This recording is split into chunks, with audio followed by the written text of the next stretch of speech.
Life is a drink and love's a drug. Oh, now I think I must be my user. When I was a river, tried up, it came to rain and flood.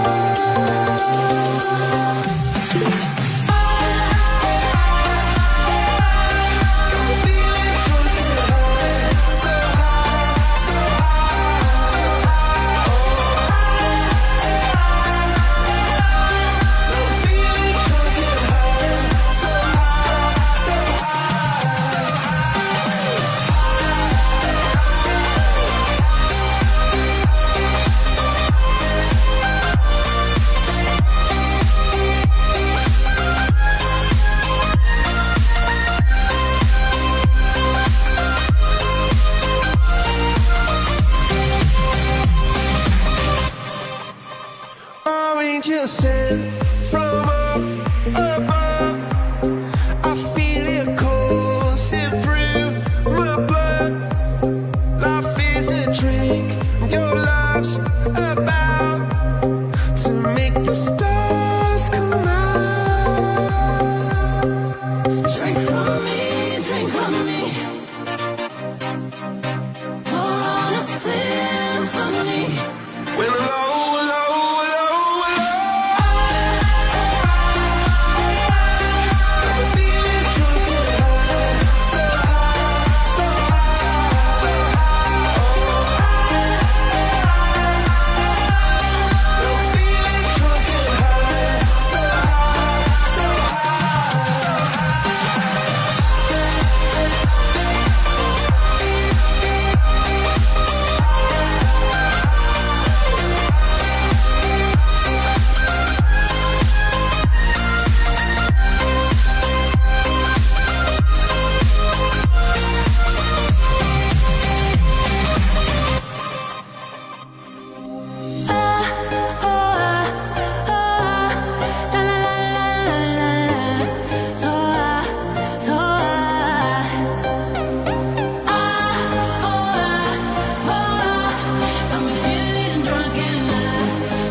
it's been a roller coaster, but you stayed.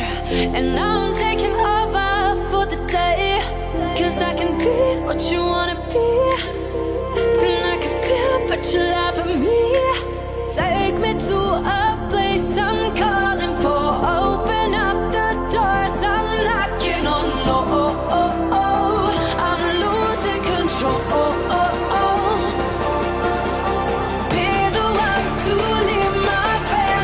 Show you, baby, your hands all over me. No, I'll never let go.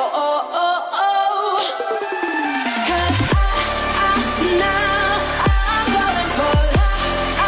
Now I'm falling for love. Now I'm falling for you. Go. Now I'm falling for love. Now.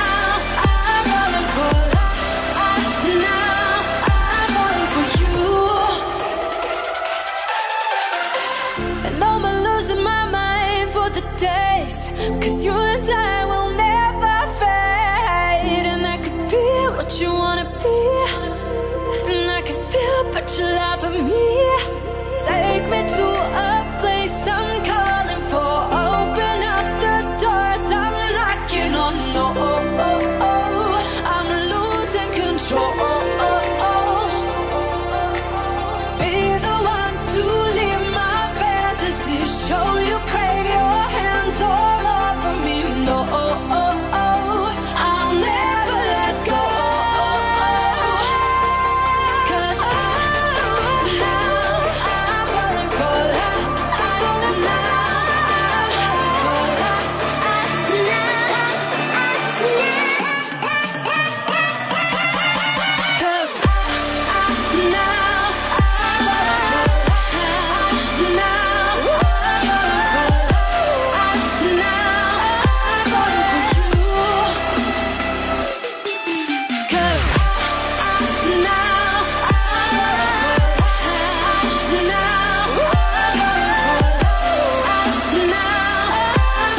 fire makes the city look so bright. Close your eyes and just stay tight. We have to go. Stay with me while we leave. Don't worry, just believe me. This journey will relieve us. Stay with me while we leave. Stay with me while we leave. Don't worry, just believe me. This journey will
stay with me while we leave.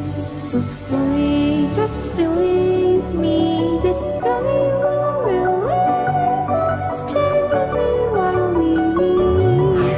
Stay with me while we leave. Don't worry, just believe me. This journey will relieve us. Stay with me while we leave. Stay with me.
Hola, hola jóvenes, buenas tardes, ¿cómo están? Hola a todos.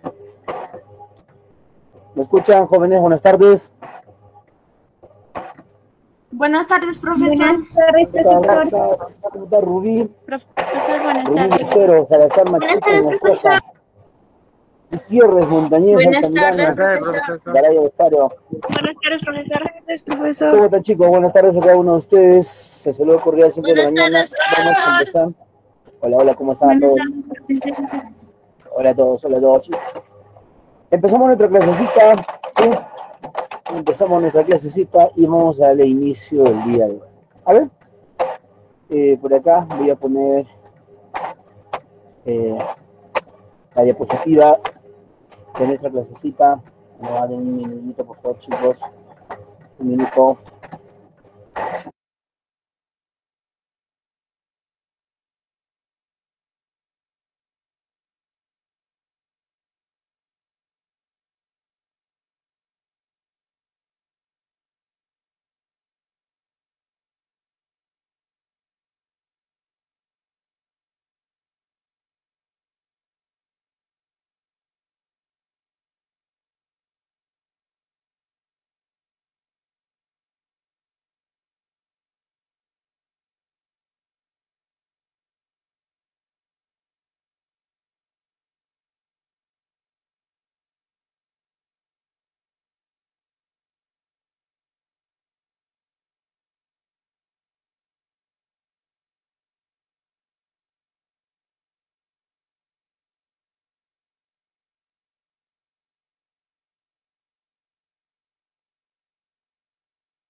Estamos en la semana número 8, ¿verdad? Semana número 8, y el tema de la clase es literatura universal, ¿cierto, chicos?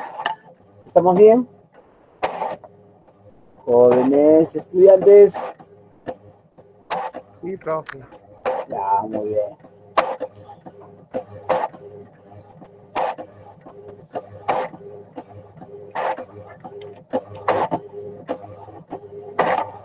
Listo, voy a poner la diapositiva, voy a compartir con ustedes.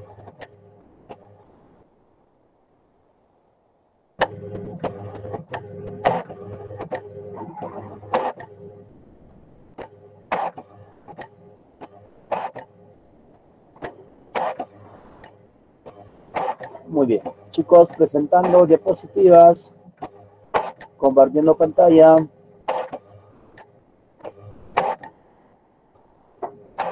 Y ya está. Sir, buenas tardes. Hola, hola, ¿cómo estás? Ya, listo. Ahora sí, estoy compartiendo pantalla con ustedes. ¿Jóvenes? Sí, profe. Sí, profe. Listo. Sí, profe. Sí, profesor. Vamos entonces, hijo. ¿Cuál es el título de la clase? Literatura universal. Literatura universal, ¿no ve? Literatura universal. A ver, hijo, mira, ve. Dentro del bloque de literatura universal, profesor, se habla de las obras que han tenido mayor trascendencia social. Se habla de las obras que han tenido gran realce de lectura en todos los tiempos, por los siglos de los siglos. Amén. Con eso te estoy diciendo que surge en una ocasión, te cuento un pequeño anécdota, cuando las clases eran presenciales, una alumna me dice, profesor, ¿por qué no nos va a enseñar la obra de Los ojos de mi princesa? A ver, apagan ese micrófono por ahí, hay un micrófono prendido. Los ojos de mi princesa, El delfín, El sangre del campeón. ¿Por qué no analizamos esas obras, profesor? Me dice. Y la pregunta es esta, ¿no? También me decía de Harry Potter, hay que hablar de Harry Potter, profe. En fin, tantas cositas. Pero al final, el asunto es lo siguiente. Para el examen de admisión a la universidad y otra casa superior de estudios, las obras son así contaditas, pero son obras que han tenido gran repercusión social. O sea, no va a venir un examen de admisión, no te va a venir Harry Potter, que no es mentira. En un examen no te va a venir Los ojos de mi princesa, El delfín, Sangre de campeón, no, o sea, eso no viene, ni vendrá. Nosotros los profesores ya sabemos qué obras son aquellas que van a venir en el examen de admisión. Entonces, por ahí en una pregunta de algunos chicos, ¿no? Profesores, otras sobritas, no, especialmente en la academia hablamos de las obras que vienen en los exámenes de admisión. ¿Ya? Muy bien, jóvenes. Listo. Profe, acá vamos a hablar entonces de grandes obras como por ejemplo la Ilíada, la Comedia, mira, la Comedia. Antes, la obra titulada La Divina Comedia no se llamaba La Divina Comedia, era La Comedia, nada más. La Comedia. Pero el señor Giovanni Boccaccio le atribuye a esa obra de divina. ¿Por qué de divina? Porque es una obra que tiene bastante apego a la religión. Razón por la cual Giovanni Boccaccio le llamó La Divina Comedia a la obra de Dante. ¿de acuerdo? También pues se Profe, puede... disculpe, hay ruido al momento de que está hablando. Ya, a ver, un momentito, déjame acá ver, voy a solucionar este problema.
A ver chicos, un minutito por favor, aquí hay un ruido que está incomodando, tiene mucha razón, un cinquito por favor, voy a solucionarlo esto.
Ya, listo muchachos, ahora sí se escucha mejor, ¿me escuchan bien?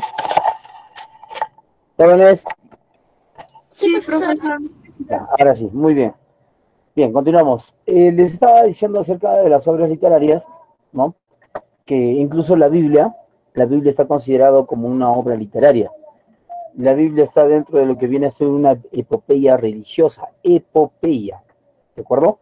Entonces, en la academia, para los exámenes de admisión, no se enseñan pues todas las obras, ¿no? Solamente son unas escogiditas que otras, uno por motivo de tiempo, y dos porque son aquellas que vienen más en los exámenes de admisión. Bien, continuamos entonces por acá.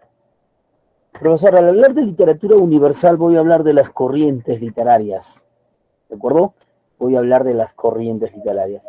Y hablar de corrientes literarias es hablar de toda una relación, empezando de una mnemotecnia que viene a ser el famoso clame-rebane. Clame-rebane. Profesor, ¿qué cosa es clame-rebane? Clásico, medieval, renacimiento, barroco y neoclásico. Repito, clásico, medieval, renacimiento, barroco y neoclásico. Luego viene Rorrenapa, clame-rebane, Rorrenapa. Romanticismo, realismo, naturalismo, parnasianismo. Romanticismo, realismo, naturalismo, parnasianismo. Clame-rebane, Rorrenapa, el Simo Posba. Simbolismo, modernismo, posmodernismo y vanguardismo. Repito, simbolismo, modernismo, posmodernismo y vanguardismo. Profesor, vamos a ir completando cada uno de ellos. Clasicismo. La primera corriente se llama clasicismo. Escuchen, por favor. A veces es necesario aprender el orden de las obras literarias, puesto que en los exámenes de admisión, a veces en una analogía te pone, ¿no? Complete la serie, te dice, ¿no? Complete la serie. Y en esa serie te pone las corrientes literarias para que tú puedas ponerlo en orden, quién sigue después o quién está antes. Razón por la cual se enseña pues el orden, ¿no? Ahora, debes tener en cuenta lo siguiente, que cada corriente que nace, cada corriente que nacía, surgía para oponerse o para contradecir a la corriente que ya existía. Por ejemplo, vivíamos la época del clasicismo, la época clásica, y de repente nace el medievalismo. Pero este medievalismo nace para oponerse al clasicismo. Entonces, el medievalismo surge y muere el clásico. Estamos viviendo el medieval y de repente nace el renacimiento. Y el renacimiento nace para matar al medieval. Luego nace el barroco para matar al renacimiento. Nace el neoclásico para oponerse al barroco. Nace el romanticismo para oponerse al neoclásico. Entonces, cada corriente que nace surge para oponerse a la que existía. ¿De acuerdo? Entonces, si yo te digo, hasta ahí, yo te pregunto, ¿el Renacimiento se opuso al barroquismo? ¿Verdadero o falso? Falso, profe. Falso. El barroquismo se puso a... Falso. Muy bien, es al revés. Es al revés. El barroco se opuso al Renacimiento. ¿Eh? Es así. ¿Ya? Seguimos. Entonces, corrientes: clásico, medieval, renacimiento, barroquismo, neoclasicismo, romanticismo. ¿Qué más sigue? Realismo. Luego viene naturalismo y el parnasianismo. Profe, después del parna, ¿qué viene? Simbolismo, modernismo, posmodernismo y el vanguardismo. ¿Ya? Ahora, ¿qué sucede? A ver, te voy a contar algo. En una oportunidad, yo encontré en un libro, ya, en un libro, acá decía, había una más que decía realismo mágico, ya, realismo mágico. Pero, ¿qué sucede? Mira, ve. El realismo mágico es una tendencia, sí, pero que se desempeña netamente en América, el boom hispanoamericano, con Gabriel García Márquez, Julio Cortázar, Mario Vargas Llosa, ¿no? con ellos resalta el boom latinoamericano. Pero es el boom latinoamericano solamente de América. Esto es universal. ¿Qué quiere decir? Que el clasicismo no solamente fue en Grecia, fue en varios lugares. El Renacimiento no solamente fue en Italia, fue también en Inglaterra, fue también en España, fue también en Holanda, en varios países, en varios lugares. En cambio, el realismo mágico, que acá tú puedes encontrar en algún libro, vas a encontrar el último, realismo mágico, ese realismo mágico no abarcó a todo el mundo, pues hijo. No fue una tendencia universal. Por el contrario, fue una tendencia solamente parcializada y de los hispanohablantes. Eso fue de latinoamericanos. ¿Ya? Muy bien, muchachos. Entonces, ahí tienes las corrientes literarias. Empecemos a hablar de cada una de ellas. ¿Ya? De cada una de ellas. A ver, vamos a ver entonces, empezando por el clasicismo. ¿Ya? Vamos a ver qué nos dice el clasicismo. A ver, vamos acá.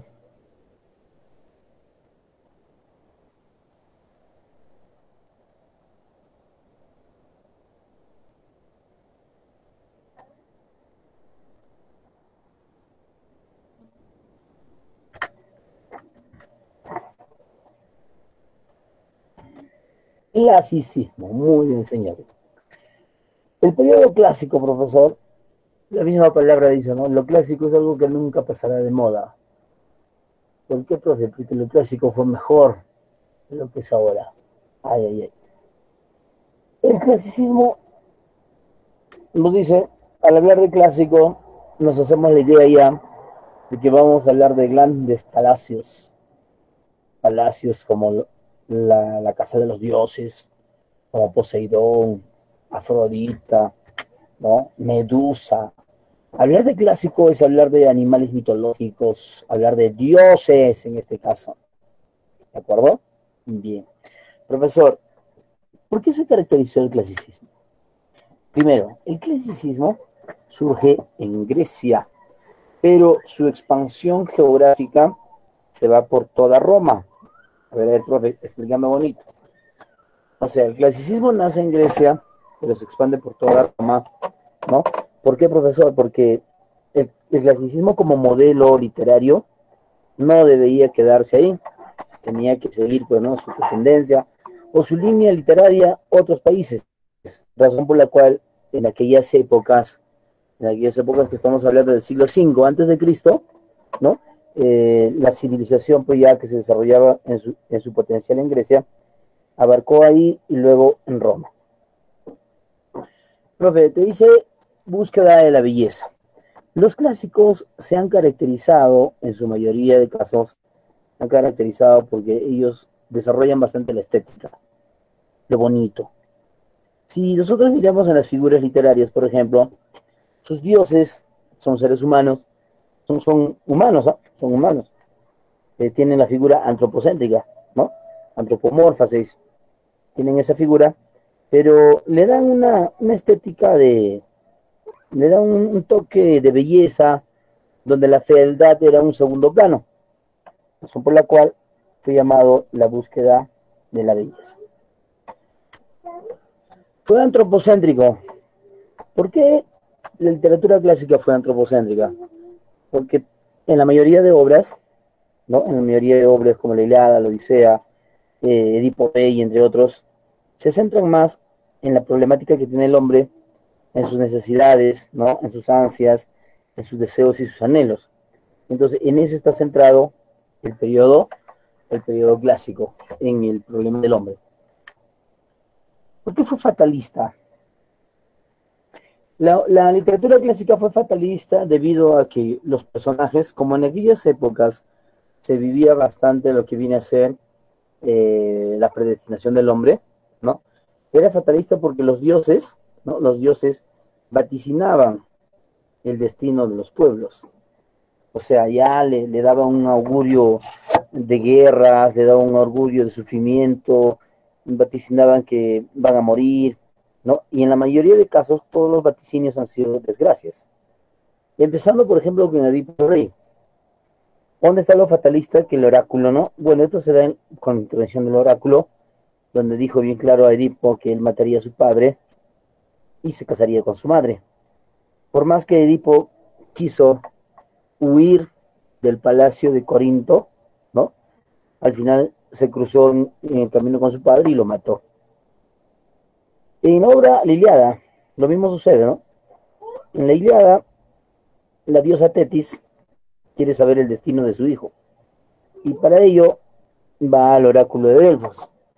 Y el oráculo le responde y le dice a la diosa Tetis que su hijo va a morir. Lo va a matar un mortal. ¿Y dónde lo va a matar? ¿Cómo lo va a matar? Lo va a matar en la guerra de Troya, a través de unas saetas que llegarán a su talón de Aquiles. Entonces predestinó pues el mal, ¿no? El mal momento que iba a vivir Troya. Y lo mismo podemos vaticinar, por ejemplo, en la misma obra de la Ilíada, el destino de Troya. El oráculo le dijo al rey Príamo, le dijo que evite la guerra, evita tener guerra, porque en caso contrario los griegos vendrán y destruirán tu palacio. Y así fue. No pudo evitar la guerra, todos los griegos vinieron y destruyeron a toda Troya. Entonces, lo fatalista ahí está, ¿no? Lo fatalista. Antropomorfo, ya te indicaba anteriormente que el antropomorfo está en donde los dioses tienen formas humanas. La predestinación, te hablaba hace un minuto, te hablaba de lo fatalista. Esa predestinación estaba dada por el oráculo, ¿no? Que en su gran mayoría de casos vaticinó puras cosas negativas. Vaticinaba la muerte nada más de los personajes. El equilibrio entre fondo y forma. El equilibrio entre fondo y forma.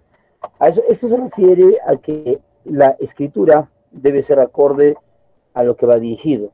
O sea, si tú vivías en la época clásica, por ejemplo, si vivías en la época clásica y tú hablabas de guerras, el lenguaje tenía que ser propio de guerras.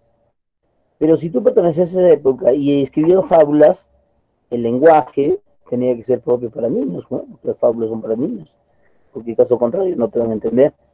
Entonces, eso era a eso se refiere cuando se dice el equilibrio entre fondo y forma. Bien, ¿listo? Entonces, no te olvides, el clásico, primera corriente literaria, siglo V antes de Cristo al 5 después de Cristo. 10 siglos. Búsqueda de la belleza, antropocéntrico, fatalista, antropomorfo, la predestinación y el equilibrio entre fondo y forma. Pregunta de examen de admisión. Un poquito curioso, pero la pregunta decía: ¿quién asesina a Medusa y por encargo de quién? A ver, ¿quién se la está? ¿Quién mató a Medusa y por encargo de quién? Perseo, profe. Perseo mata a Medusa, pero ¿por encargo de quién? ¿Quién le encargó eso? Atlas. El rey. Quien encarga el asesinato de Medusa es Atenea. ¿Por qué, profesor?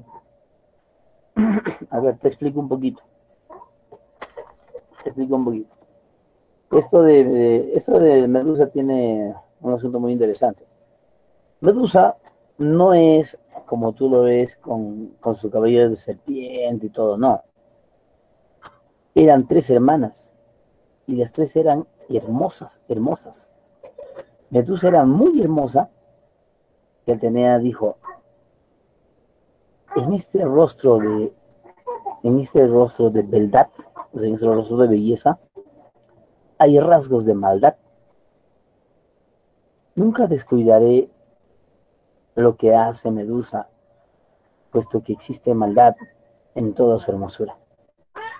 En una ocasión, o sea, Atenea tenía bastante cuidado de Medusa, siempre lo estaba siguiendo, viendo qué es lo que hace, cómo se comporta. Resulta que en una ocasión Medusa va al palacio de Atenea a visitarla y Medusa no se encontraba. Entonces, resulta que en ese instante aparece pues el famoso Poseidón, ¿ya? Aparece Poseidón, y al ver a Medusa tan hermosa y sensual, este Poseidón le hace pretensiones para tener intimidad. y la convence a Medusa y empiezan a hacer el amor en el palacio de Atenea. En un mal momento regresa la diosa y observa la situación en la cual estaban. Estaban en pleno 69. Y al ver eso, Atenea se enoja y como castigo a Medusa, lo convierte en ese ser cuya mitad de su cuerpo, para la parte inferior, va a ser como serpiente y sus cabellos serán de serpiente. Y es más, ¿no? Le da ese poder de que nadie, ningún hombre podrá verla y todos serán convertidos en piedra. Atenea es quien castiga a Medusa en ese estado. Medusa, a partir de ello, vive con un tormento, vive con una cólera hacia Atenea, y Medusa empieza a matar a los mortales. Empieza a matar a los mortales y a los semidioses. A esto Atenea dice, ¿no? Yo he creado ese ser y yo tendré que destruir ese ser. Entonces, para romper con la mala racha que hacía Medusa, Atenea convoca a Perseo. ¿Para qué? Para que le corte la cabeza. Y Atenea le da su espada y su escudo, ¿no? Y le dice, nunca te atrevas a ver los ojos de Medusa. En el reflejo del escudo podrás verla. Así no serás convertido en piedra. Y Perseo, pues al final, va a buscar a Medusa y lo mata. Le corta la cabeza, lo entrega, lo llena en un saco, le entrega a Atenea, y Atenea impregna la cabeza de Medusa, lo impregna en su escudo. Ahí en su escudo de Atenea está la cabeza de Medusa. Bien, es un parte de la mitología griega. Es interesante, ¿eh? Muy interesante la mitología. Seguimos, profesor. Vamos a ver los periodos de la literatura clásica. ¿Qué periodos literarios tuvo la literatura clásica? Vamos a encontrar el jónico o arcaico, ¿no? Jónico o arcaico, el ático o siglo de Pericles. En el periodo jónico habla acerca de la formación de Grecia, ¿no? Y acá podemos encontrar, por ejemplo, la épica y la lírica. Recuérdate. Al hablar de épica, estoy hablando de hazañas heroicas. Y al hablar de lírica, estoy hablando de poemas. ¿Sabes? El género épico habla de guerras, héroes. Y el género lírico habla de poemas. Entonces, en el género épico que encontramos grandes obras como, bueno, vamos a encontrar a dos escritores que son Homero y Hesíodo. Homero y Hesíodo. En Homero se habla bastante, ¿no? De Homero se un montón de cosas que se habla de Homero. Pero vamos a explicarte la cuestión homérica. ¿A qué llaman la cuestión homérica? La cuestión homérica hablan acerca de que si existió o no existió, fue ciego o no fue ciego, si escribió o no escribió la Ilíada o la Odisea. Entonces la respuesta de acá. Homero sí existió. Su verdadero nombre es Melesígenes de Esmirna. Melesígenes de Esmirna. Lo pusieron así porque nació a orillas del río Meles. Y ese sustento lo da el padre de la historia, Heródoto. Él sustenta que sí existió Homero. Que desde muy niño era como cualquier persona normal, pero que con el tiempo sufrió una especie de miopía y se quedó ciego.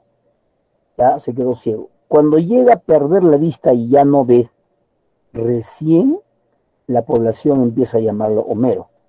¿Por qué? Es que la palabra Homero viene del griego Homerón, Homerón, que significa el que no ve. Homerón significa el que no ve. Entonces, como ya era ciego, como una especie de apelativo, le pusieron Homero. A partir de ahí, este señor empezó, llamémosle, a deambular por toda Grecia, ya que era un hombre pues que había perdido la vista y no, ni lo único que dijo fue dedicarse a contar grandes hazañas heroicas como la Ilíada y la Odisea. Entonces, este señor recorre toda Grecia, Esparta, otro tiempo está en Argos, en Piglos, está en Tebas, ¿no? Está por todo lugar. contando la Ilíada de la Odisea. Contaba de qué trata la guerra de Troya. Hasta que el famoso Solón, secretario de Pisístrato, Solón escucha, ¿no?, en uno de los liceos, escucha pues las grandes ponencias que hace Homero contando la Ilíada de la Odisea. Y este Solón es quien le dice a Pisístrato que hay un hombre en los liceos que está contando las grandes hazañas de Troya. Y este Pisístrato entonces le dice, sí, me parece muy interesante, pero dígame, ¿ya estarán escritas esas publicaciones? ¿Estarán impregnadas? Le dice, ¿sí? Y Solón dice que no, que simplemente Homero lo cuenta por doquier. Y ese mismo Pisístrato quien ordena a que esas obras se escriban en el dialecto jónico del griego, ¿no? Entonces, a una pregunta de admisión decía, ¿Homero escribió la Ilíada de la Odisea? Falso. Él no llega a escribir. Estaba ciego y él no llega a escribir. Él contó. A él se le atribuye, sí. Pero quien manda a escribir las obras es Pisístrato. Él manda a escribir la Ilíada de la Odisea. Ahora, aparte de eso, hay algunas preguntas o unos libros en donde dicen, la Ilíada de la Odisea se le atribuye a Homero. ¿Por qué dice se le atribuye a Homero? Es que Homero es el autor. Él es el autor. Pero él no escribió por una cuestión de salud. No lo escribió. ¿Ya? Bien, valga la aclaración. Y entre las grandes obras de Homero encontramos el profesor la Ilíada, la Odisea, Margites, Batracomio, Maquia, ¿no? Y en Hesíodo conocido como el cantor de los dioses, su obra, la Teogonía, Teo Dios, gonía, origen. La Teogonía habla del origen del mundo de los dioses. Y los trabajos y los días, que es otra obra de Hesíodo. Ahora, en la lírica, en los poemas, encontramos acá a Safo de Lesbos. Safo considerada la primera mujer lésbica. Y a Píndaro. Dentro de Safo tenemos Oda a Afrodita, hacía alabanzas a Afrodita. Y en Píndaro tenemos 44 pinicios. Píndaro fue conocido como el cantor de los Juegos Olimpiacos, ¿no? Sus pinicios están dedicados a las Olimpiadas, ¿no?, que se realizan año tras año. ¿De acuerdo? Listo, entonces ahí tienes la épica y la lírica. Profe, ¿no hay que hablar de la Ilíada? Sí, vamos a hablar de la Ilíada, pero déjame un momentito. Ahorita viene la diapositiva, ¿ya? Bien. ¿Alguna otra pregunta hasta ahí?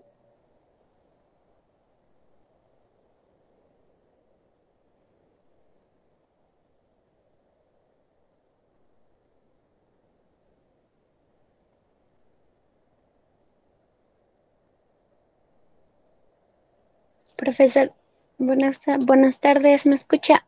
Sí, hija, te escucho, te escucho. ¿Me puede explicar de nuevo sobre la lírica? A ver, la lírica, ya.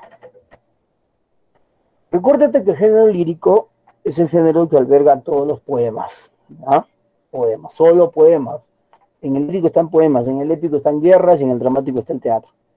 Entonces, en aquella época, ¿no?, surge también la poesía. En el siglo V a.C. surge la poesía a través de dos escritores, uno que es Safo y la otra que es Píndaro. Safo fue considerado la primera mujer lésbica. ¿Por qué, profe? Porque era Safo de Lesbos. Lesbos era una provincia de Asia Menor, ¿no? Safo de Lesbos, de ahí venía lesbiana. Fue considerada lesbiana ella. ¿Por qué? Porque ella hacía alabanzas a una diosa. O sea, una mujer adorando a otra mujer, ¿no?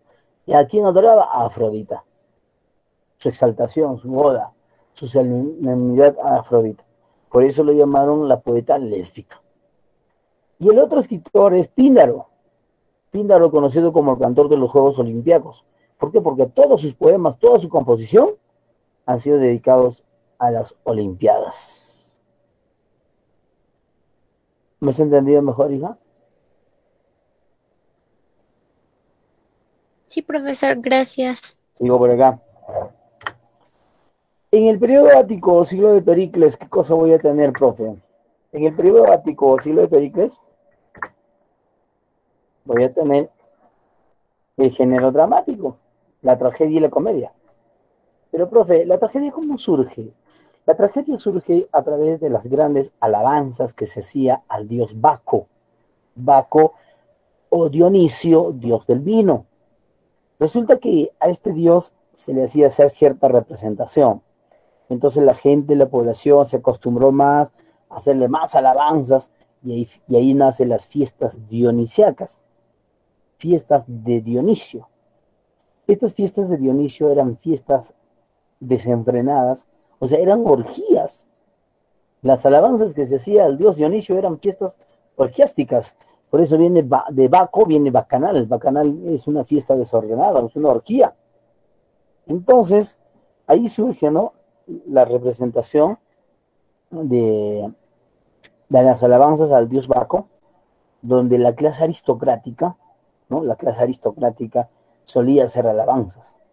Entonces, la tragedia nace a partir de las alabanzas de la clase aristocrática. Ellos hicieron las grandes fiestas a Dionisio. Ahora, la comedia nace por la clase baja. O sea, la clase alta hacía fiestas a Dionisio, pero ellos crearon la tragedia. Y la clase baja del pueblo hicieron alabanzas a Dionisio, pero ellos realizaron comedias, porque solo imitaban lo que hacían la gente aristocrática.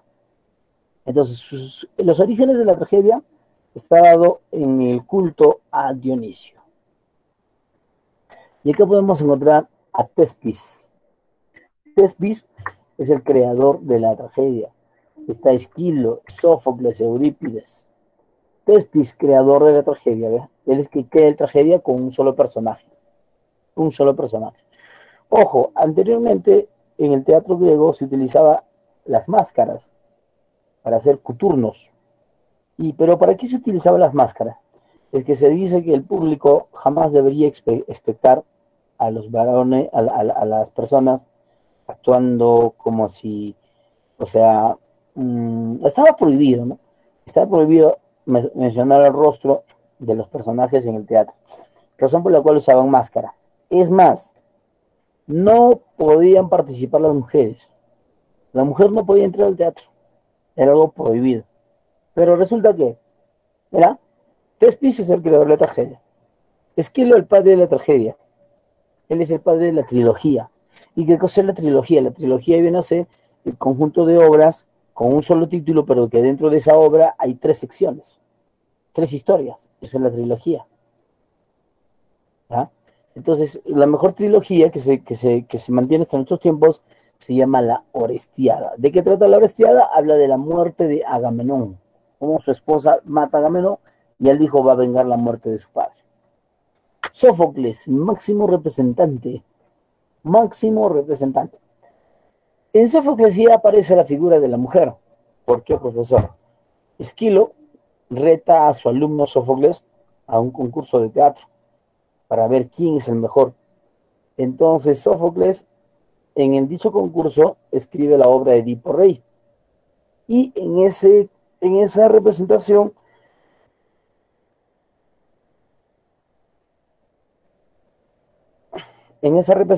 aparece la mujer, ¿no? Entonces la gente se admira y dice, pero si estaba prohibida la participación de la mujer. Sófocles rompe esa tradición y en su teatro agrega la figura de la mujer. Es por eso que en Edipo Rey ya se da la participación de la reina Yocasta, ¿no? Yocasta. Bien. Eurípides. Y al final, ¿quién gana el concurso, profe? El concurso fue ganado por Sófocles. Por eso llamaron al máximo representante. Eurípides, conocido como el trágico de los trágicos, con su obra Las vacantes, los suplicantes, los persas. Ahora, en la comedia, el mejor comediante del mundo, Aristófanes, padre de la comedia. Entre sus comedias tenemos Las nubes, las ranas, las avispas. Las nubes, las ranas, las avispas. Pregunta de atención. Entre las nubes, las ranas y las avispas, ¿qué obra del comediante Aristófanes? ¿Qué obra de Aristófanes es una sátira que critica a Sócrates? Las nubes. A ver, su compañero dijo Las nubes por ahí. ¿Qué dicen los demás? Las ranas. Las ranitas.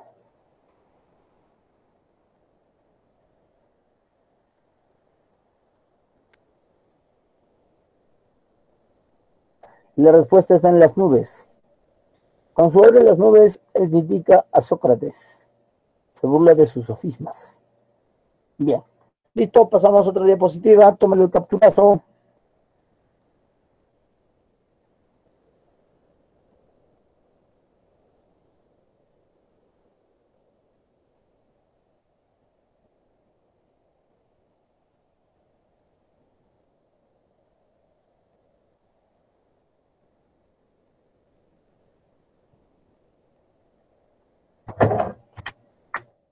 Vamos a ver ahora la secuencia literaria de las obras. O sea, cuál fue primero, qué nace después, qué obra viene después, así, ¿ya?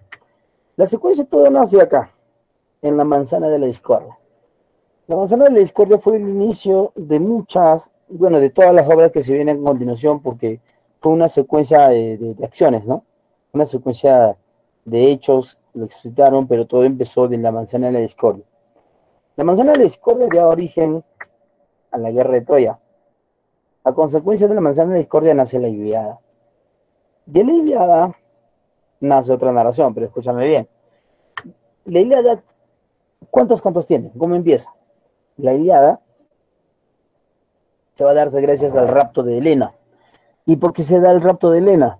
Porque en la manzana de la discordia, Afrodita ofreció a Helena a París, siempre y cuando él le programaba la diosa más hermosa.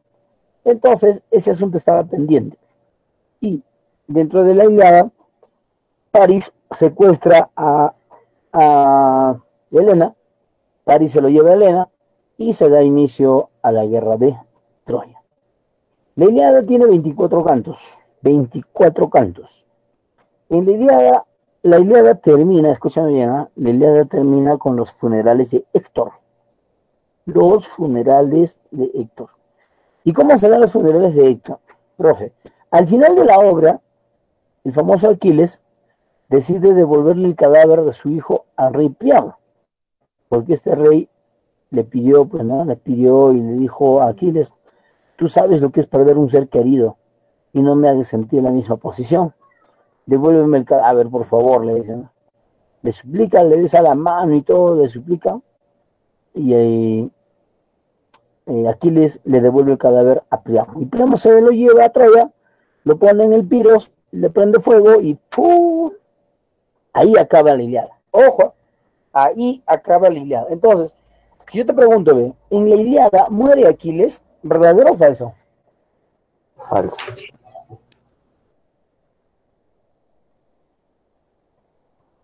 A ver, ¿qué dice? Falso, profe. Falso, profe. En la Ilíada no muere Aquiles. ¿En la Ilíada se da la destrucción de Troya? Falso.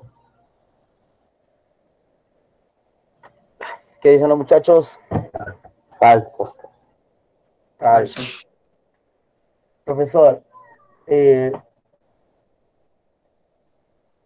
cuando termina la Ilíada, aparece llamémosle un nexo, un puente, ¿no? Que va a ser como título El caballo de Troya.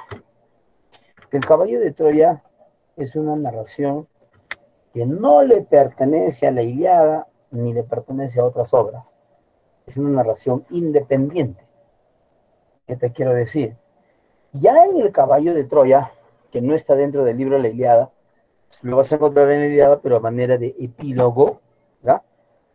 El caballo de Troya fue creado por el famoso Ulises, rey de Ítaca. Él es quien crea el caballo, y gracias a él todos ingresan al palacio troyano. Queman todo, incineran todo, y ahí es donde muere Aquiles. ¿Quién mata a Aquiles? El famoso París. Le da una clavadita, así como tú clavas, igualito, una clavadita, y ¡plá! Le llega en el talón, y el famoso Aquiles muere. Se da la destrucción de toda Troya, y el caballo de Troya termina con los funerales de Aquiles. O sea, Ulises, después ya que Troya está destruida, Ulises recoge el cadáver de Aquiles, lo lleva al Piros, al mismo Piros donde fue quemado Héctor, y le prende fuego. Ahí termina el caballo de Troya. Pero cuando termina el caballo de Troya nacen varias obras. Uno de ellos es la Orestiada. Nace la Odisea y nace la Eneida. En la Orestiada va a hablar del famoso Agamenón. Y Agamenón fue personaje de la guerra de Troya. En la Odisea, Ulises u Odiseo fue personaje de la guerra de Troya. En la Eneida está el famoso Eneas, que también fue troyano y estuvo en la guerra de Troya. Entonces, acá nace ya la historia de cada participante de la guerra, y cada uno con sus propias historias. Entonces, cuando te preguntan, ¿no? En el examen de admisión te dice, en la Ilíada murió Aquiles. Falso. Falso, señor. Aquiles, ¿en qué narración muere? En el caballo de Troya. ¿Ah? En el caballo de Troya. Profe, Homero escribió la Ilíada, Odisea. No, pero profe, ¿cómo escribió? Estaba ciego, no escribió. ¿Se entiende esta partecita, muchachos? Sí, profesor. Sí, profesor. Muy bien. Ahora, vamos a visualizar, para hablar de lo siguiente, vamos a hablar de las semejanzas y diferencias entre la Ilíada y la Odisea, ¿no? Semejanzas y diferencias entre ambas obras. Pero antes voy a compartir con ustedes un pequeño videíto para que puedan ahí distraerse un poco con sus lindos ojitos y vamos a ver la Ilíada en dibujitos animados, ¿ya? A ver, ahí nos va, muchachos.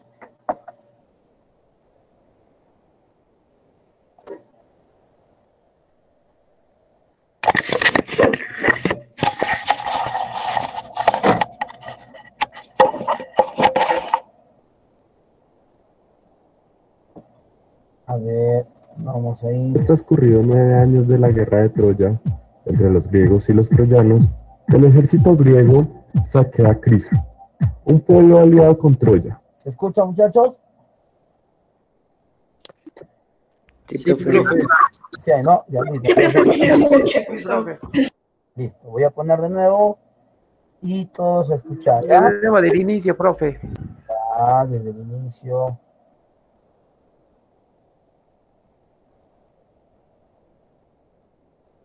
Atentos todos.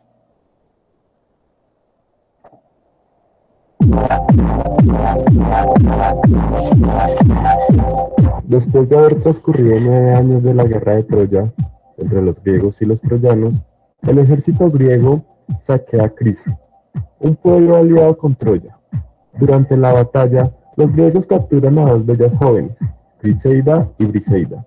Agamenón, el líder de los griegos, toma a Criseida como su premio, y Aquiles, el guerrero más fuerte de los griegos, toma a Briseida. El padre de Criseida, Crises, que sirve como sacerdote del dios Apolo, se acerca a Agamenón pidiendo que le devuelva a su hija, pero Agamenón se niega a devolverla. Luego, Crises reza a Apolo, quien envía una plaga al campamento griego.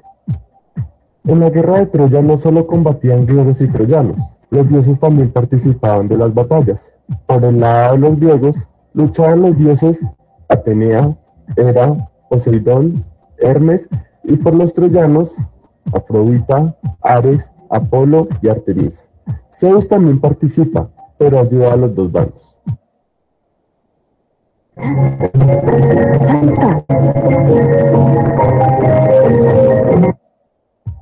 Después de que muchos griegos mueren, Agamenón consulta al profeta Calcas para determinar la causa de la plaga. Cuando se entera de que Criseida es la causa, decide abandonarla, pero luego toma el premio a Aquiles. Furioso por esto, Aquiles se niega a seguir luchando en la guerra. Él, vengativamente, desea ver a los griegos destruidos y le pide a su madre, la diosa del mar Tetis, que solicite la ayuda de Zeus. Para este fin, los bandos troyano y griego han declarado un alto al fuego entre ellos. Pero ahora, los troyanos violan el tratado y además cuentan con Zeus como su aliado. Zeus cumple su promesa de ayudar a los troyanos. Él engaña a Agamenón con un sueño en el que promete la victoria. Agamenón llama a los líderes griegos para contarles sobre su sueño. Las tropas se reúnen y avanzan hasta Troya. De igual manera, los troyanos y sus pueblos aliados también se preparan para librar otra batalla contra los griegos. Los dos bandos se encuentran, pero Paris, príncipe de Troya, decide desafiar a Menelao, hermano de Agamenón, a un duelo para dar fin a la guerra. Este acepta. Se declara una tregua mientras que Agamenón y Héctor, hermano de París, determinan las condiciones del duelo. Helena, quien es la causa del inicio de la guerra, al ser raptada por París de su esposo Menelao, se otorgará al ganador. Helena se une al rey de Troya Priamo, en las murallas de la ciudad. Menelao y París luchan. Cuando Menelao hiere a París, Afrodita interviene y lo ayuda a escapar y estar a salvo en su habitación, y convence a Helena de que lo acompañe. En ese mismo instante, se realiza un consejo de los dioses en el monte Olimpo. Zeus cree que lo mejor es poner fin a la guerra para que no se destruya la ciudad de Troya, pero Hera se enoja y Zeus envía a Atenea para romper la tregua. Atenea convence a Pándaros, un noble troyano, para dispararle una flecha a Menelao. Menelao está herido, la tregua está rota, estalla la lucha. Ambos ejércitos luchan con esfuerzo. Uno de los más destacados guerreros es Diomedes, del bando griego, quien Atenea ha inspirado con mucho coraje y habilidad. Diomedes mata a Pándaros y está a punto de matar a Eneas, pero Afrodita se interpone para salvar a su hijo. Cuando hiere a Afrodita, Ares viene para ayudar a los troyanos. Héctor entra al castillo de Troya para hacerle una ofrenda a Atenea para calmarlo. Ordena que todas las mujeres se reúnan y comiencen a rezarle a Atenea. Luego va donde su hermano y le reclama por haber abandonado la batalla.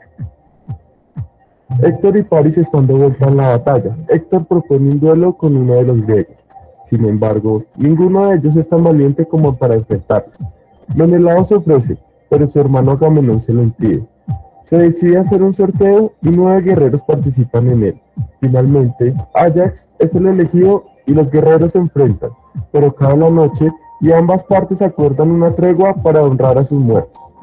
Los griegos construyen una muralla y una trinchera para defender sus barcos y fortalecer su campamento. Mientras tanto, los dioses se encuentran en consejo y Poseidón se enfada debido a que el muro construido por los griegos será más famoso que el que él mismo construyó alrededor de Troya. Zeus responde que el muro de los griegos será destruido poco después de que la ciudad sea tomada.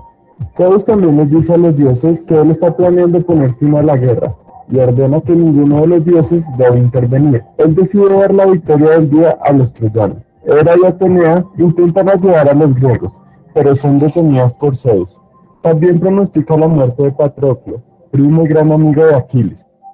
Los troyanos alcanzan la muralla hecha por los griegos y Héctor ordena a los troyanos acampar durante la noche y prepararse para la batalla de mañana. Agamenón se da cuenta de lo cerca y lo acorralados que se encuentran por los troyanos, y en una asamblea propone irse a casa, pero Diomedes lo convence de quedarse y seguir luchando. Agamenón admite su error al insultar a Aquiles y decide volver a Briseida y ofrecerle a Aquiles generosos regalos para que se reconcilien.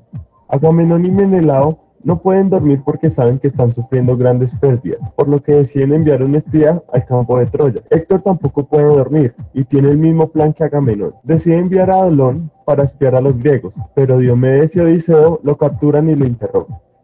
Dolón habla. Él les cuenta acerca de una ciudad aliada llamada Tracia, liderada por el rey Resos. Deciden matar a Dolón e ir hacia esta ciudad a matar al ejército de Resos y a apoderarse de unos magníficos caballos blancos. La batalla continúa a la mañana siguiente y varios guerreros griegos destacados están heridos y deben abandonar la lucha. Aquiles observa la derrota y, preocupado por los griegos, envía a Patroclo para enterarse cómo va la guerra. Patroclo intenta convencer nuevamente a Aquiles para que luche. Mientras tanto, Agamenón, Diomedes y Odiseo siguen heridos y los griegos se ven obligados a refugiarse detrás de su muro. Héctor y los troyanos lo rompen y asaltan su campamento. Poseidón ayuda a los griegos. Hera se da cuenta de lo que está tramando Poseidón y distrae a Zeus poniéndose muy sensual para él. Mientras los griegos se reúnen, Héctor es herido. Habiéndose dormido, Zeus despierta y se enfurece con los dioses para que no intervengan. Héctor vuelve a la batalla. Patroclo le suplica a Aquiles que le permita usar su armadura y llevar a sus hombres, los mirmidones, a la batalla. Aquiles le advierte que no avance demasiado hacia los troyanos y que solo los ahuyente.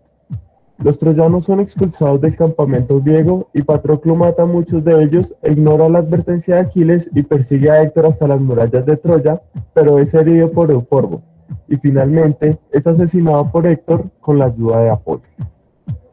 Menelao mata a Euforbos e intenta proteger el cadáver de Patroclo, pero Héctor y los troyanos lo impiden. Héctor quita la preciada armadura de Aquiles. Una batalla se desarrolla inmediatamente entre los dos lados sobre el cadáver desnudo de Patroclo. Los troyanos esperan llevarlo de regreso a Troya y mutilarlo como una advertencia a Aquiles, mientras que los aqueos desean darle los ritos adecuados, por lo que envían a Antílocos a informar a Aquiles lo sucedido. Finalmente, el cadáver es rescatado y trasladado de forma segura al campamento griego. Aquiles se enfurece y rompe en llanto cuando se entera de la muerte de Patroclo. Tetis, su madre, lo consuela y se va a buscar una armadura para su hijo que quiere volver a la batalla. Los troyanos se enteran de que Aquiles regresa a la batalla y temerosos sugieren a Héctor regresar a las murallas de Troya. Este rechaza el consejo porque cree que está listo para enfrentar a Aquiles. Aquiles recibe la armadura y está listo para la batalla. Llama a las tropas griegas a una asamblea en la que hace las paces con Agamenón. Agamenón culpa a Zeus por sus actos, devuelve a Briseida a Aquiles y le presenta los regalos. Las tropas descansan y comen, pero Aquiles anuncia que ayunará hasta que Patroclo sea vengado. Antes de regresar a la batalla, su caballo le dice que va a morir si intenta luchar, pero a él no le importa. Zeus llama a una asamblea y permite a los dioses ayudar abiertamente a cualquiera de los dos lados. Hera, Atenea, Poseidón y Hermes se unen a los aqueos, mientras que Ares, Apolo, Artemisa y Afrodita se unen a los troyanos. Las peleas se reanudan y muchos troyanos mueren a manos de Aquiles. Aquiles está a punto de matar a Eneas, pero Poseidón rescata al príncipe troyano, ya que es escogido para ser el único sobreviviente de la casa de Priamo. Aquiles mata totalmente a muchos troyanos en el río Janto, que pronto se vuelve rojo y se llena de cadáveres. Enfurecido, el río intenta ahogar a Aquiles con corrientes y grandes olas. Finalmente, es rescatado por Atenea y Poseidón. Los dioses también luchan entre ellos mientras Zeus observa. Aquiles persigue a los troyanos hasta Troya y por orden de Priamo se esconden dentro de sus muros. Héctor se prepara para enfrentarse con Aquiles, pero al verlo se intimida y huye. Aquiles lo persigue 3 veces alrededor de las murallas de la ciudad. Atenea engaña a Héctor haciéndole creer que tendrá ayuda divina, por lo que se decide a luchar. Héctor le dice a Aquiles que el cuerpo del perdedor se debe tratar correctamente, pero este no le hace caso y empieza el combate. Aquiles hace su primer lanzamiento, pero falla. Igualmente lo hace Héctor. Finalmente, Aquiles mata a Héctor, se quita la armadura y sujeta su cuerpo desnudo a su carro por los talones, arrastrándolo por las paredes de Troya. Los padres y la esposa de Héctor miran con horror, llorándolo a él y a la inevitable caída de Troya. Patroclo se aparece a Aquiles en un sueño y lo insta a celebrar un funeral para él para que pueda entrar en el Hades, el reino de los muertos. Al día siguiente, el cuerpo de Patroclo lo preparan para ser quemado. Aquiles realiza los juegos funerarios para Patroclo. Dentro de estos, el boxeo, la lucha libre, correr y levantamiento de pesas. Durante 9 días, Aquiles continúa maltratando el cadáver de Héctor, arrastrándolo por el campamento aqueo. Los dioses están indignados por esto y deciden que a Priamo se le debe permitir el rescate del cuerpo de su hijo. Tetis informa a Aquiles de la decisión y los dioses inspiran a Priamo para que visite la tienda de Aquiles y lo ruegue que acepte un rescate espléndido por el cuerpo de su hijo. Priamo y Aquiles lloran juntos por sus pérdidas. El cuerpo es devuelto a Troya y los troyanos conducen ritos funerarios para él. Si te gustó este video y llegaste hasta aquí, por favor no... A ver, muchachos, ¿me están escuchando? Chicos, ¿me escuchan? Sí, profesor. Sí, profesor. Sí, profesor. Muy bien. A ver. La obra, ¿en qué parte termina, profesor? La obra termina, ¿no? ¿En los funerales de quién? En los funerales de Héctor. La obra termina en los funerales de Héctor. Acá no habla nada del caballo de Troya, mira. En este caso, última partecita. Y le ruegue que acepte un rescate espléndido por el cuerpo de su hijo. Priamo y Aquiles lloran juntos por sus pérdidas. El cuerpo es devuelto a Troya y los troyanos conducen ritos funerarios para él. Si te gustó este video y llega... Profesor, Aquiles devuelve el cadáver de Héctor a su padre Priamo y Priamo se lo lleva, ¿no? a Troya para poderle dar su incineración, porque anteriormente quemaban, ¿no? Quemaban a todos los cadáveres. Ahí termina la Ilíada, ¿de acuerdo? Ahí termina la Ilíada. Profe, El caballo de Troya ya es una narración fuera y que no pertenece a la Ilíada. Seguimos por acá. Semejanzas y diferencias entre la Ilíada y la Odisea. La Ilíada. Ambas obras están escritas en 24 cantos. Ambas obras tienen 24 cantos. La Ilíada y la Odisea están escritas en lengua jónica, en dialecto jónico, ¿no? Dialecto del griego. Ambas duran 10 años, pero la narración es diferente. Escúchame, la guerra duró 10 años, pero solo se cuenta los 51 últimos días del noveno año. 51 últimos días del noveno año. ¿Por qué de últimos días del noveno año? Porque va a cumplir a 10. ¿Ya? Igual acá, pero en el caso de la Odisea es 58. 58 últimos días. La Ilíada no tiene partes, la Odisea sí. La Odisea tiene 3 partes. Esas partes son la telemaquía, el regreso y la venganza. ¿Ya? La Odisea sí tiene partes. Ahora, antes que me olvide, la Ilíada fue conocido como el poema de la guerra y la Odisea es conocido como el poema de la paz. Repito, la Ilíada, el poema de la guerra, la Odisea, el poema de la paz. Ahora viene lo más interesante, el tema. Tema de la Ilíada, la cólera de Aquiles. Tema de la Ilíada, la cólera de Aquiles. Tema de la Odisea, las aventuras de Ulises.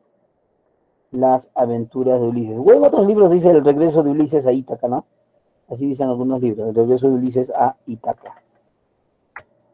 ¿Cuál es el problema en la Ilíada? El rapto de Helena. Ese es el problema, el rapto de Helena. Todo surge, ¿por qué, no? ¿Por qué? Porque esa guerra ya estaba pacificada, ya habían llegado a hacer un pacto de paz. Entre los griegos y troyanos ya iba a existir paz. Pero resulta que el famoso París se lleva a Helena y ahí se inicia nuevamente la guerra. En los libros de Cepre vas a encontrar, dice, el rapto de Briseida. Ahí sí tenemos un breve error. No es el rapto de Briseida, es el rapto de Helena. Problema de la Odisea. La ofensa del hombre a su Dios. ¿Cómo es esto, profe? ¿Cuándo se da? Cuando ya termina el caballo de Troya, Ulises, o llamado Odiseo, va a querer regresar a Ítaca. Y cuando quiere regresar a Ítaca, antes de volver a las orillas del mar, ¿no? En el acantilado, Ulises invoca a los dioses y dice, ¿y ustedes en dónde estaban? ¿Por qué no nos ayudaron? ¿Por qué no lucharon con nosotros en la guerra? Entonces Poseidón se enoja y le dice, un momentito, chicharita, ¿qué pasa contigo? Nosotros te hemos ayudado. Tú no sabes que los dioses también peleábamos, mientras ustedes peleaban en la tierra, los dioses también hemos estado unos contra otros, por culpa de ustedes. Pero Ulises se vanagloria y dice, no, yo he sido quien ha creado el caballo de Troya, y gracias a mi inteligencia, hemos logrado vencer a los troyanos. Poseidón le dice, un momento, ¿acaso no te recuerdas que fui yo quien mandó a mi enorme serpiente a que pueda comerse al adivino y así no les delate qué había dentro del caballo? Eres un ingrato, le dice. No sabes agradecer lo que los dioses hicimos por ustedes. Como castigo, a partir de hoy, navegarás por todos mis mares y te darás cuenta que el hombre no es nada sin sus dioses. Esa expresión le da, ¿no? Y a partir de ahí, pues, Poseidón castiga a Ulises en todos sus mares. Pregunta de admisión, me olvidaba. Pregunta de admisión, San Marcos. ¿Cómo se llama el personaje que logra herir a un dios en la obra de la Ilíada? Hay un personaje que logra herir a un dios y mata a un semidios, si no me equivoco.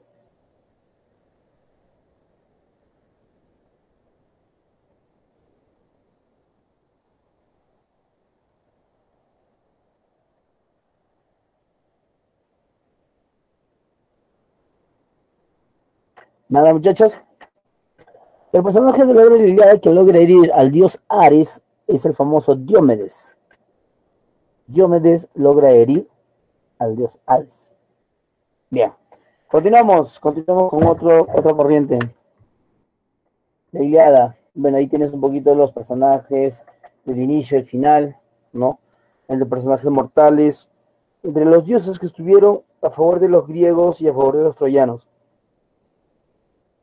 El grupo de los griegos se llamó también aqueos, griegos o aqueos, y los troyanos fueron llamados también teucros, troyanos o teucros. ¿Ya? Listo. Continuamos.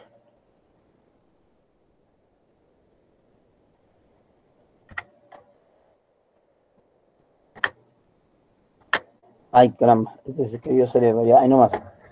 Bueno, muchachos, voy a cambiar de diapositiva. Se acabó esta parte. Profe, Sí, dime. profe, por favor, ¿puedo volver 2 diapositivas atrás para tomar una capturita, por favor? A ver, chiquito acá.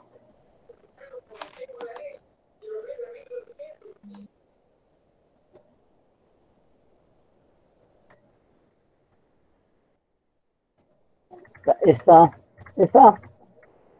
Sí, profe, un ratito voy a tomar una capturita, por favor. Ya, ahí está.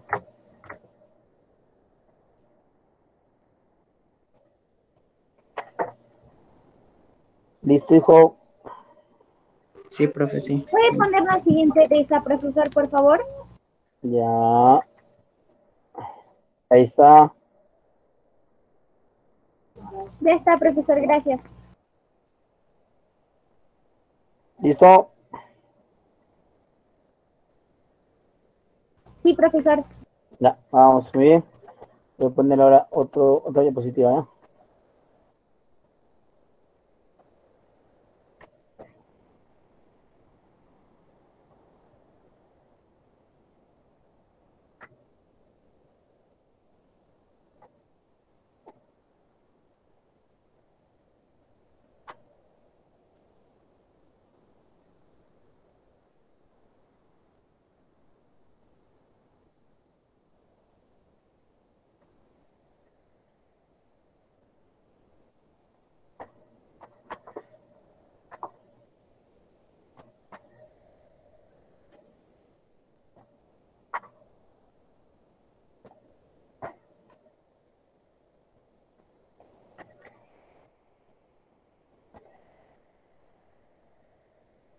Bien, vamos a hablar del medievalismo.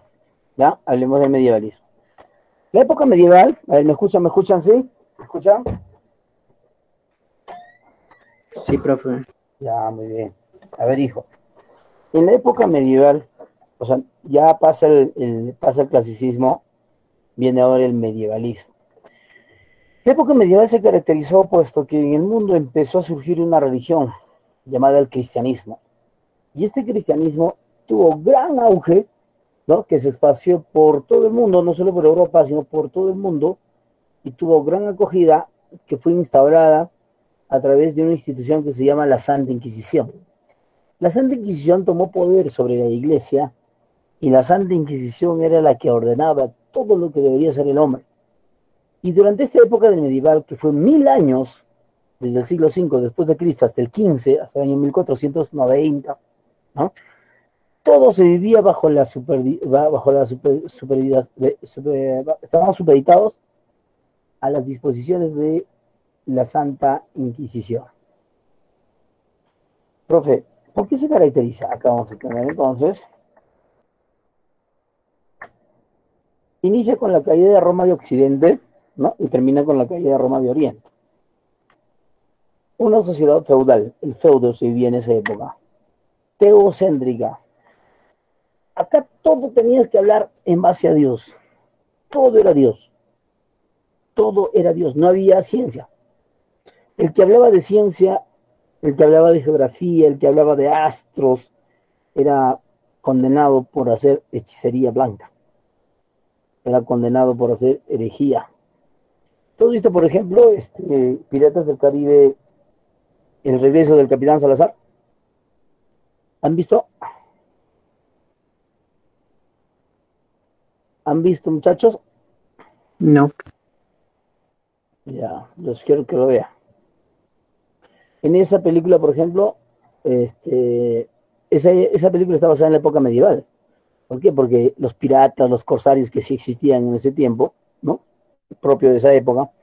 Hay una personaje ahí que es la hija del Capitán Barbosa, y esta muchacha sabe, ¿no? Tiene un coeficiente intelectual muy avanzado y sabe descifrar los mapas, las cartografías y todo. Y resulta que las autoridades a ella lo ven como una bruja, una hechicera. Entonces, ¿cuándo se daba eso? Eso se daba pues en la época medieval.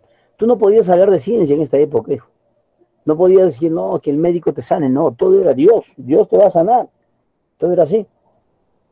Entonces, ¿qué pasaba? La Santa Inquisición tomó grandes represalias en la época medieval, donde castigaba a aquellos que no obedecían las órdenes sacramentales.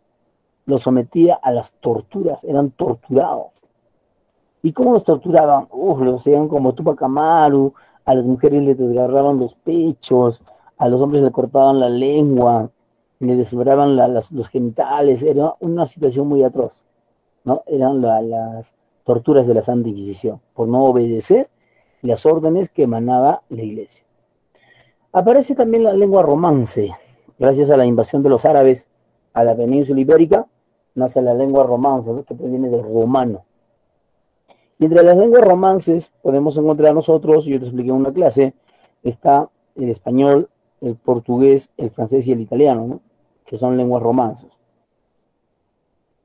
Se funda la Santa Inquisición, ya te expliqué esa parte, y se da el periodo de la oscuridad. ¿Por qué llaman el periodo de la oscuridad de estos 1000 años? Simplemente porque no hubo avance científico. La ciencia estuvo ahí, estancada. La ciencia no progresó. Por eso fue llamado la época de la oscuridad, el oscurantismo. ¿De acuerdo? Seguimos por acá. Lo que debe reinar solo la filosofía idealista. Bien, seguimos por acá. Otra diapositiva.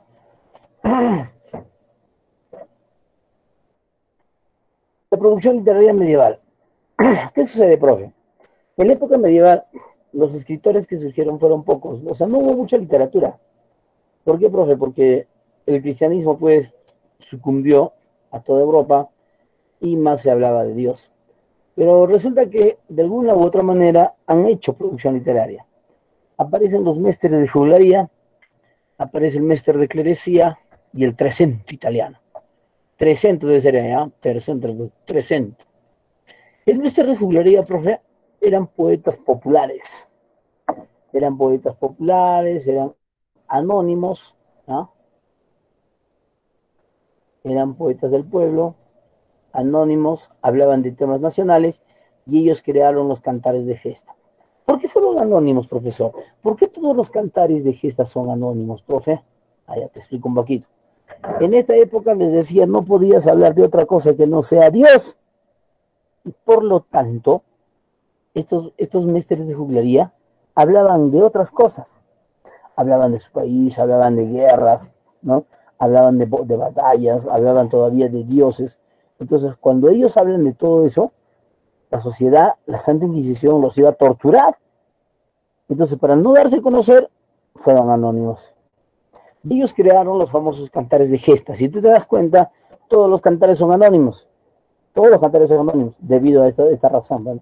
En esta época, no podías hablar de otra cosa que no era Dios. A diferencia del mestre de clerecía, ¿no? A diferencia del mestre de clerecía, ellos eran poetas de la iglesia. Desarrollaban bastante la patrística, libros de los padres. Tenían autoría. Temas religiosos, hablaban de patrística. Ellos sí tenían temas religiosos, por lo tanto podían dar a conocer su nombre. En cambio arriba no, hablaban de temas nacionales, de la nación, del país. Entonces, como no hablabas de Dios, no podías dar tu apellido. Entre los mestres de clerecía, de la clerecía, clero, iglesia, tenemos a Gonzalo de Berceo, Fernando de Rojas, Jorge Manrique, Antonio Valdés. Listo. Y el trecento italiano, a ver. Profe, ¿eso nomás se desarrolló en la época medieval? Sí, solo fue eso. Solo fueron los cantares de gesta. El trecento italiano. ¿Por qué surge el trecento italiano? A ver, tú sabes que todo lo que sube, baja, ¿sí o no? Todo lo que entra, A ver, muchachos, ¿no saben el dicho? Todo lo que sube, baja. Todo lo que entra, Sale, profe. sale. Sale. Bien, claro. Si has podido meter, también puedes sacarlo. Entonces, el medievalismo ya llegaba a su fin. Uf, 1000 años en el poder, y de repente empezó a caer. Y cuando cae, nacen en Italia un grupo de escritores llamado el Trecento Italiano, llamado también el Dolce Stil Novo, así se llamaba, el Dolce Stil Novo, que traducido de latín nos dice el dulce estilo nuevo. Este dulce estilo nuevo, ¿no? O humanismo, se inicia el humanismo, cuyo creador es Petrarca, va a poner fin al medievalismo. Ellos dicen, un momento señor, un momento, ¿qué pasa con ustedes? Ya van 1000 años y estamos hablando todavía de Dios. Cuando hay otros problemas que aquejan al hombre, seguimos hablando de Dios. Ellos crean el famoso Trecento Italiano, cuyos representantes son, esos tres, Trecento viene de tres, ¿no? Esos tres son Dante Alighieri, Francisco Petrarca y Giovanni Boccaccio, con su obra titulada La Divina Comedia, Cancionero y el Decamerón, de Giovanni Boccaccio. Profesor, ¿qué se puede hablar del Decamerón? El Decamerón es una obra compuesta por 10 personas en 10 días. Fue compuesta por 10 personas en 10 días.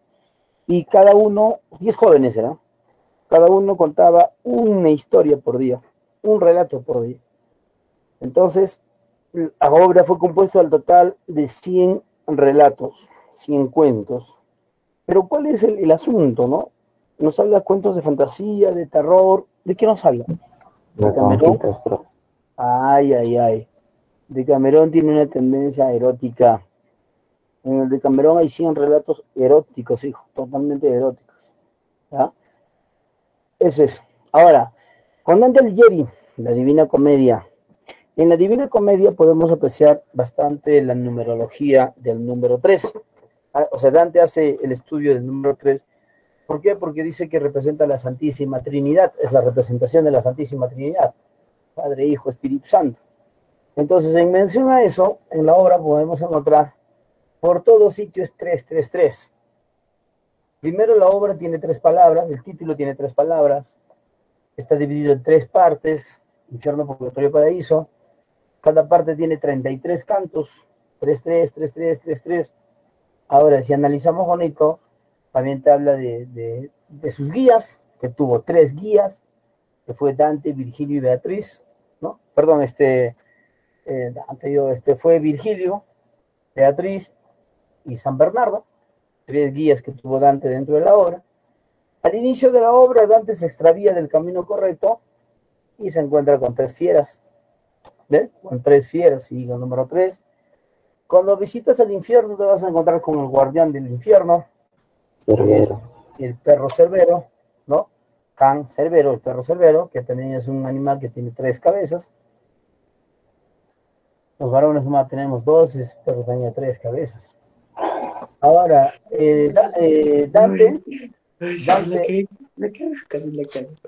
Dante habla de tu suegro, de Lucifer, ¿no? Y Lucifer también lo describe como un monstruo, un gigante, que está cubierto en la mitad de su cuerpo con hielo, y es un gigante que tiene 3 cabezas. Es un monstruo que tiene 3 cabezas. Entonces, el número 3 está inserto en toda la obra del señor Dante Alighieri, cuya obra es la Divina Comedia. ¿No? ¿Listo, muchachos? Vámonos a otra diapositiva.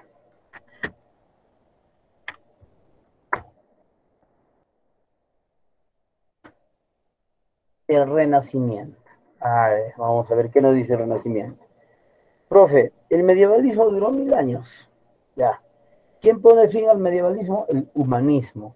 Es humanismo de Petrarca, llamado Trecento Italiano. Entonces, a partir de ahí nace una corriente donde ya la iglesia va a estar en caída.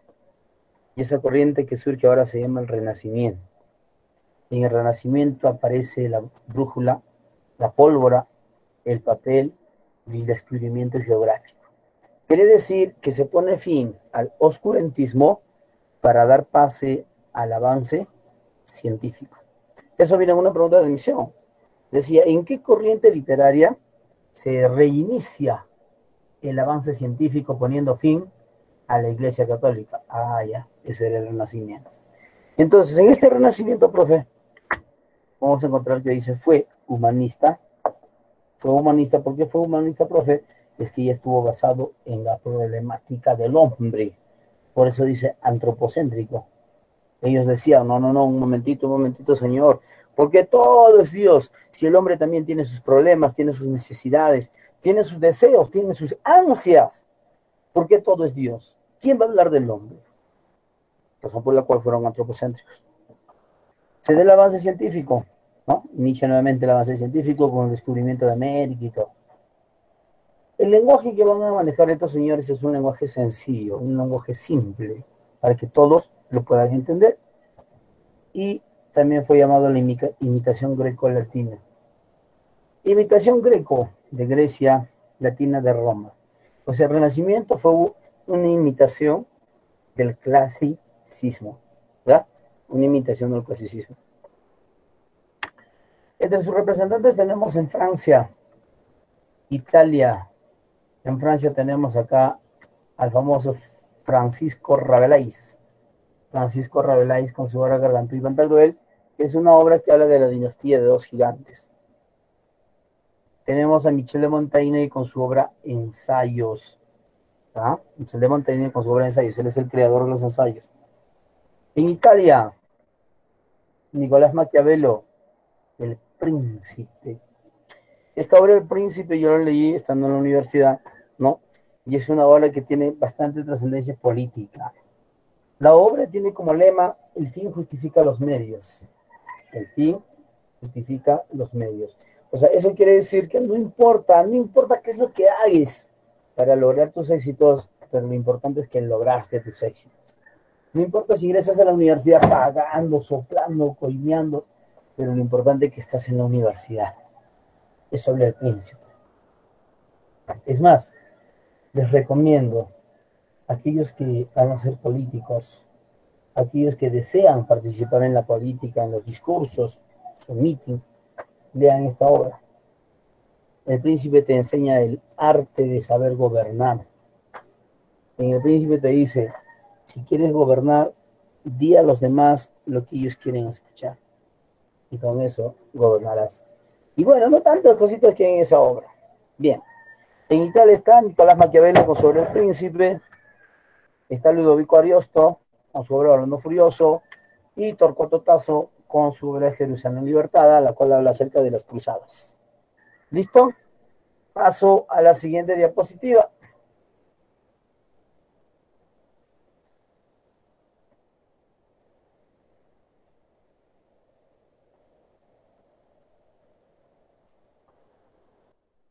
Vamos a encontrar ahora el Renacimiento en Inglaterra. El Renacimiento en Inglaterra. ¿Qué podemos encontrar acá, profe? Acá vamos a encontrar a la máxima figura del Renacimiento, al señor William Shakespeare Arde, natural de Stratford, Inglaterra, cuyo apelativo es el cisne de Avon. Avon le dicen, ¿no? ¿Por qué el cisne, profe? ¿Por qué varios poetas fueron llamados el poeta de los cisnes, el cisne de Avon, el cisne de Weimar? ¿Por qué el cisne? ¿Por qué no fue el Gans? Ah, mentira. A ver, fue llamado el cisne porque el cisne representa la belleza. Y el cisne representa la sensualidad. Y para estos poetas, para estos escritores, esa sensualidad es única y hay que plasmarlo en sus escritos. Por eso fueron llamados el cisne y el cisne. William Shakespeare, profesor, desarrolló tragedias, comedias y poesía. O sea, fue completo. Si comparo con Molière, por ejemplo, Molière, él fue comediante. Él desarrolló full comedias, ¿no? Si lo relaciono con Sófocles, puras tragedias. Pero en cambio Shakespeare no. Shakespeare desarrolló tragedias, comedias y dramas, poesías. Entonces fue un hombre más completo.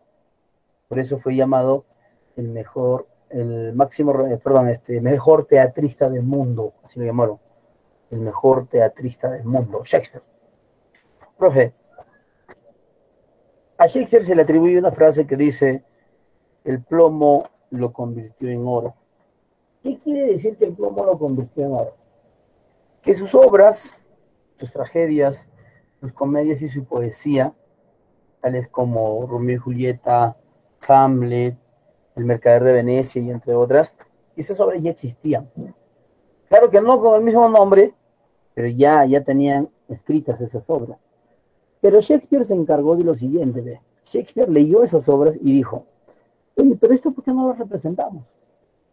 ¿Por qué no llevamos esto al teatro? Shakespeare tenía su propio teatro, se llamaba El Globo. Y Shakespeare en su teatro desarrolla una técnica llamada teatro desde el teatro.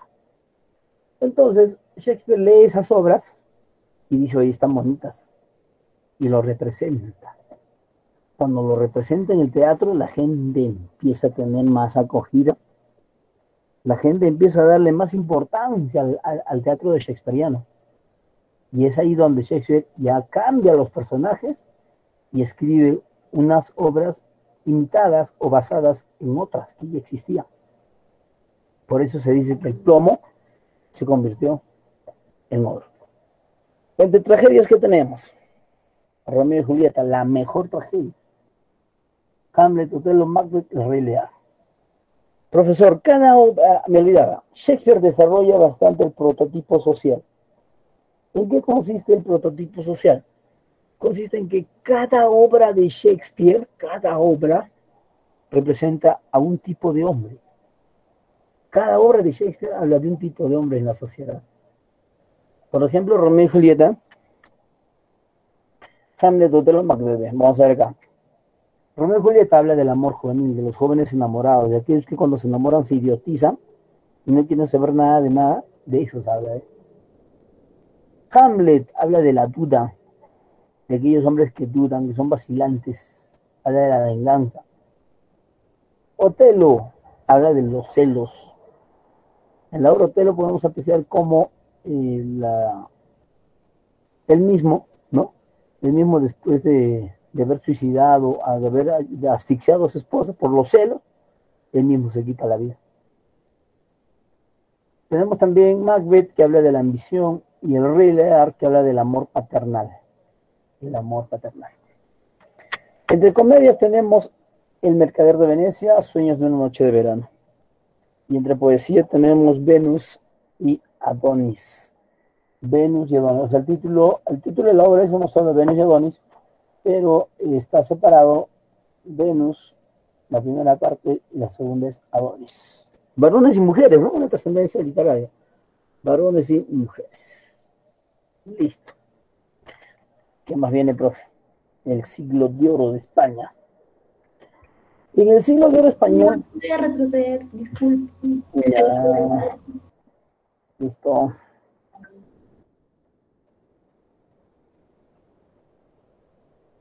Gracias. Ya, continuamos.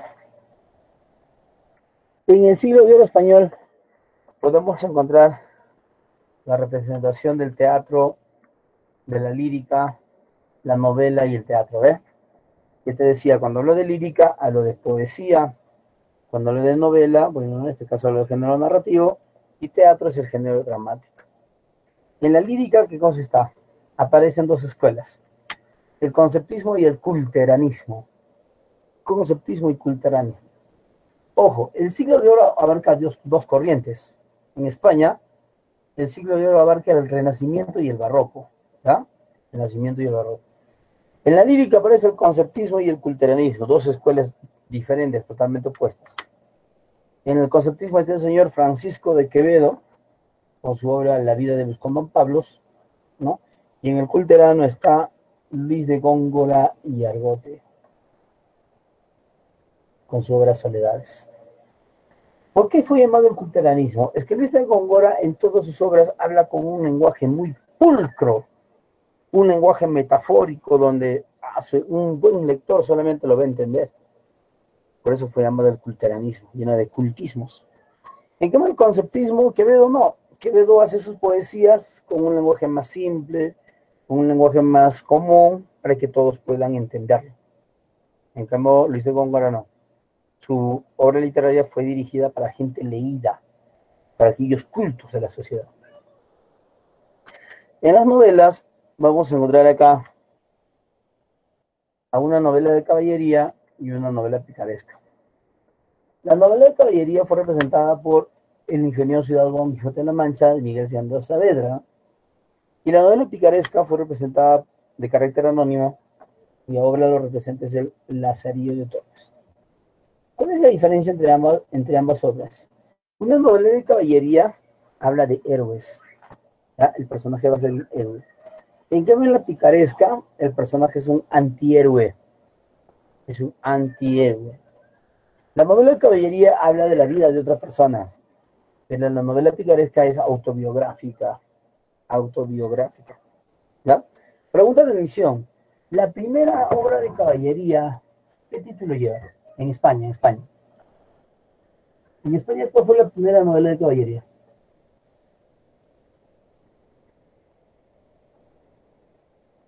Lazarillo de Torres. No. Perdón. Repito, ¿cuál es la primera novela de caballería en la literatura española? El ingenioso hidalgo Don Quijote de la Mancha.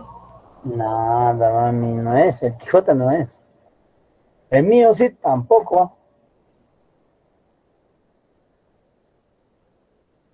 Mira,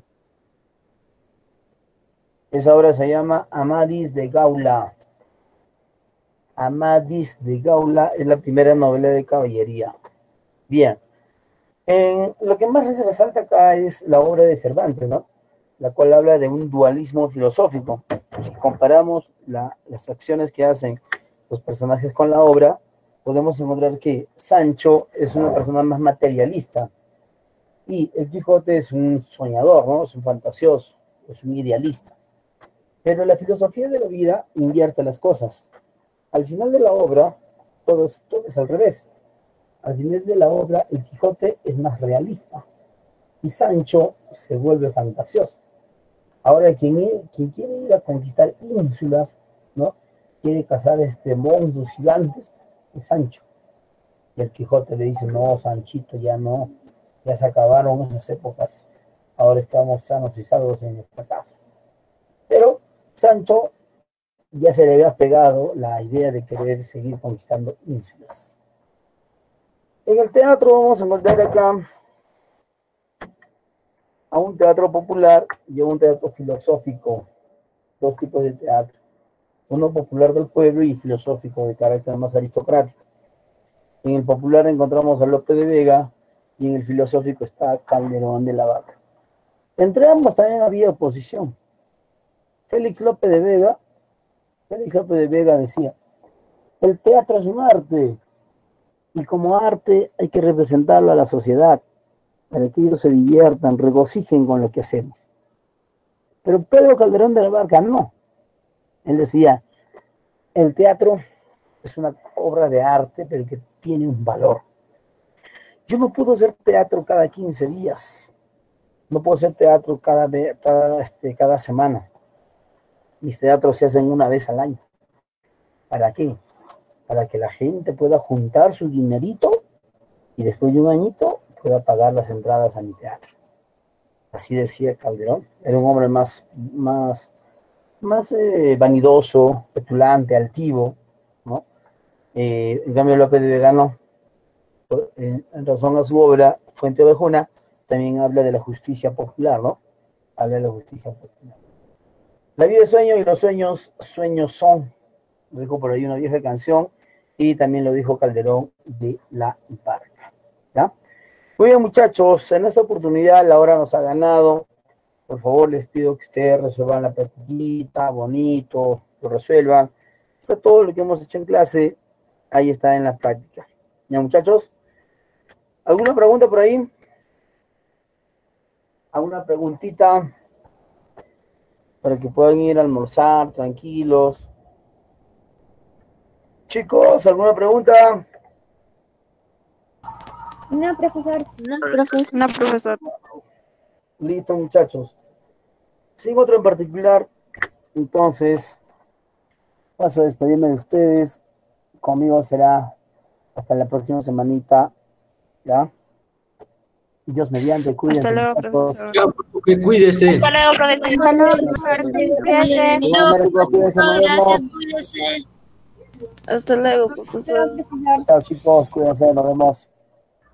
Chao, Vale, profesor. profesor. Chao con todos, muchachos, se cuidan.